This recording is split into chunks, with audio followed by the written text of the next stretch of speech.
Thanks, Steph, but I'm going to wait to put my house on the market until the summer holidays are over. What's the reply to that, Briscoe? No, don't do it.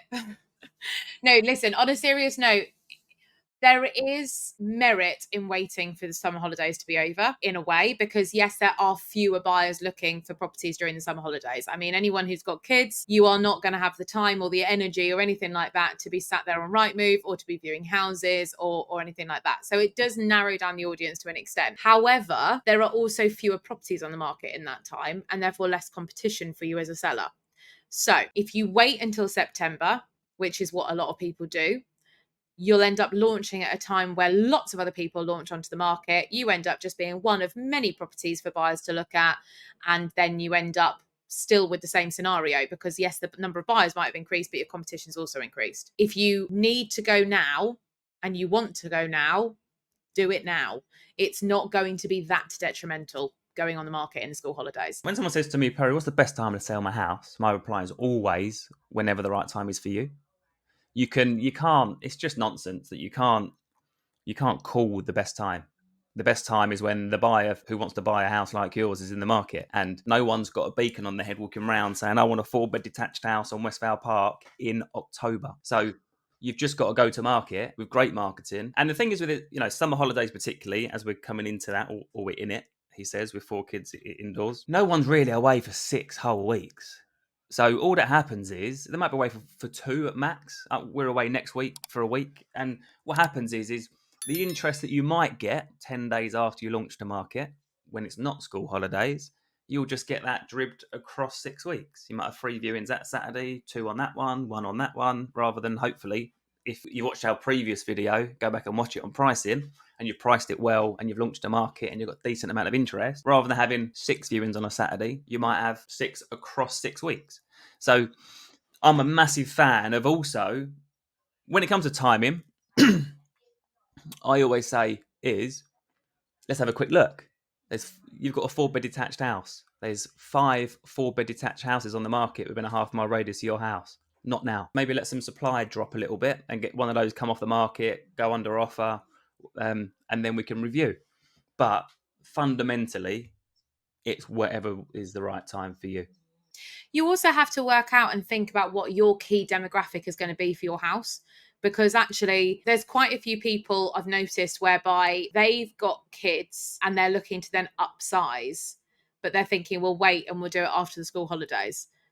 Well, the buyers of your house probably don't have kids. They might be first time buyers, they might be a couple, they might be planning to have kids at some point in the future, but they possibly don't now. You and I would say, are opposite ends of the spectrum with this sort of thing. You're inside with 4 kids who are all on summer holidays.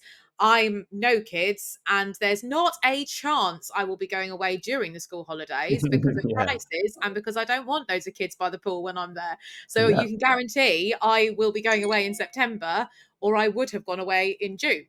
So actually, that whole time of year, you've got the potential of people being away and not looking at Rightmove and not doing viewings and things like that.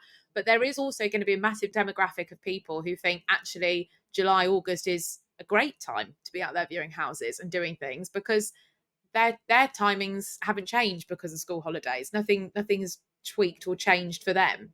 So as you say, do it for when's right for you. If you have got loads of kids and you think, I cannot possibly even think about having viewings during the school holidays on my own house, it's too much work, fair enough. But don't not do it because of the buyers, because there will be people out there looking for your home. And I would say, as a dad, husband of 4 children, you're right. The last thing I would want to be doing right now is having viewings on my house. But that's exactly why I would make sure that we probably do launch over some holidays, because, and people assume, and again, this is a good conversation with your agent talking about strategy. If you go on our website, there's a thing called the 11-step sale plan. It breaks it all down, but viewings aren't every 10 minutes, or they're not every single Saturday. With good communication with your agent, you can block viewings twice a week, an evening, 6, 7, 8 p.m. maybe, it's summer, even 9 p.m. Take the kids out for dinner down the road for a meal, let your agent do their job and show your house, and then block at the weekend when you're taking the kids down the park. It can actually work around your life, and you just have to get the house ready, viewing ready twice a week, not 6 or 7 times a week. I think the fear, people have that natural fear of like, oh, I don't want viewings every day. Well, that's fine. We can just strategize the viewing strategy. What you can't do is go on the market and say, I can only do viewings between 10 and 2.